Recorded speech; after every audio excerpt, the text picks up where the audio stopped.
Bonjour, c'est Gilles sur boursicoté.com. Voici l'analyse technique du CAC 40 en intraday pour cette journée du mercredi 10 février 2016. Avec une vue globale avant de commencer cette analyse pour constater ici que suite donc à la rupture de cette zone de résistance, on a bien marqué un rebond technique qui a été suivi d'une poursuite du mouvement baissier entamé précédemment.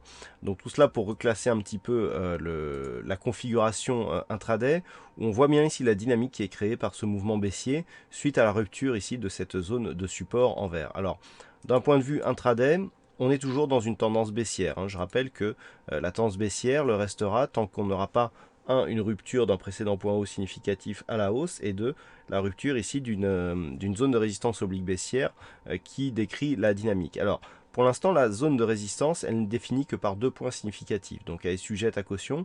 On peut avoir une certaine imprécision sur ce tracé du fait de ce manque de points de repère significatifs. Toutefois, nous avons des zones de points hauts qui sont déjà significatives. Et la première zone ici qu'il serait intéressant de casser à la hausse, c'est cette fameuse zone des 4109 points. Alors, elle ne représente pas une zone de points haut à proprement parler, mais surtout une zone de résistance que le CAC 40 connaît depuis ici qu'il a connu cette phase de baisse avant-hier, donc lundi matin. Donc cette zone des 4109 serait un premier point ici je dirais de signal, une première zone de signal qui permettrait d'espérer une zone de rebond. Toutefois, nous sommes toujours dans une dynamique baissière et malgré le rebond du jour, eh bien, nous pouvons constater que nous sommes toujours dans un rebond technique. Le rebond sera technique tant que l'on restera ici sous cette zone des 4109 points.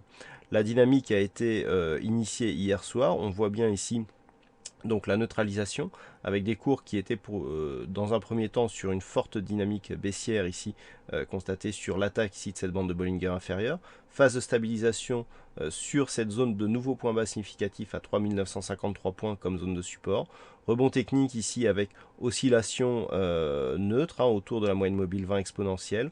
On a un deuxième support ici temporaire à 3962 points, et puis on est venu ici chercher la bolle supérieure, on a retrouvé donc la moyenne mobile 20 exponentielle comme zone de support. Donc là le premier, je dirais le premier point se situait ici sur cette phase où on a là ici l'attaque et 2 le retour sur la moyenne mobile, suivi de la poursuite ici du mouvement avec donc toujours cette moyenne mobile comme zone de support et donc de multiples attaques sur la bolle supérieure.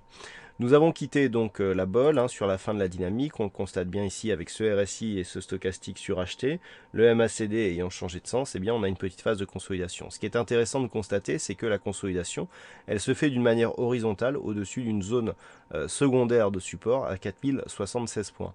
Donc tant que nous sommes ici sur cette dynamique, on est toujours dans un flux court terme qui est haussier, mais on attend ici une rupture de cette zone des 4109 pour confirmer une possible continuité de ce mouvement.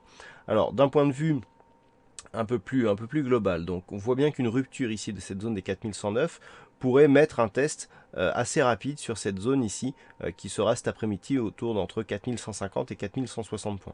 C'est cette zone, alors en fonction de son imprécision, comme je vous l'indiquais au départ, qui donnera vraiment un possible signal déclencheur d'un retournement de tendance. Je rappelle que cet après-midi, on risque d'avoir un petit peu de volatilité, j'y reviendrai en fin de cette analyse. Donc, au vu de cette volatilité, si on s'approche ici de cette zone, il conviendra de bien observer ici l'évolution des cours au voisinage de cette zone. On a donc cette zone de résistance qui donc donne une certaine zone d'imprécision et surtout cette zone des 4175. Pourquoi cette zone des 4175 est intéressante? Parce que c'était une zone de support ici que les cours ont testé à de nombreuses reprises avant de casser.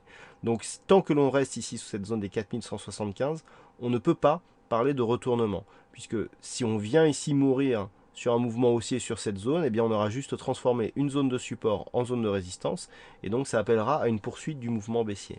Donc, première zone ici de signal, 4109 points. Tant qu'on reste ici sous cette zone, il n'y a aucune possibilité de retournement de la tendance court terme.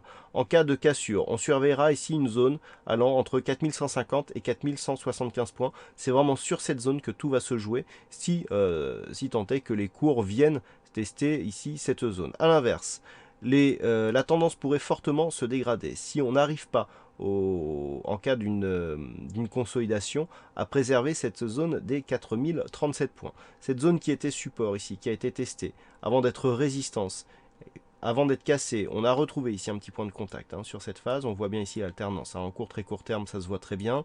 Eh bien, cette zone, si elle venait à céder, on reviendrait ici sur une évolution baissière, avec donc un range défini entre 3953 et 4037.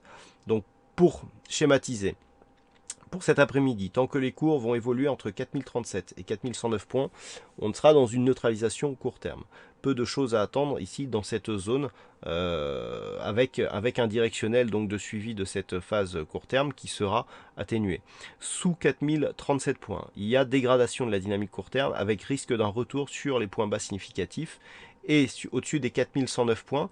Premier signaux ici d'un potentiel retournement hein, donc qui pourrait arriver, mais il faudra que cela soit confirmé par une rupture. Hein, donc on parlera vraiment de retournement haussier sur une rupture de cette zone des 4175 points. Voilà donc ce que l'on peut dire sur cette analyse technique du CAC 40. Alors je vous rappelle que cet après-midi, il n'y aura pas de stats trop importantes, si ce n'est des stocks du pétrole. Donc au niveau du baril, cela peut avoir quand même certaines implications, mais surtout on attend un discours de Janet Yellen qui donnera des détails donc sur la poursuite de sa politique monétaire et surtout sur son évolution. Donc en fonction de ce qui sera annoncé, eh bien on peut effectivement avoir un surplus de volatilité cet après-midi, d'où effectivement des possibles tests, donc soit à la hausse soit à la baisse du CAC 40, mais surtout sur les monnaies. Voilà donc pour cette analyse technique intraday. Passez une bonne séance, bonne chance au prochain trade. On se retrouve dès ce soir pour toutes les autres analyses techniques du site boursicoté.com.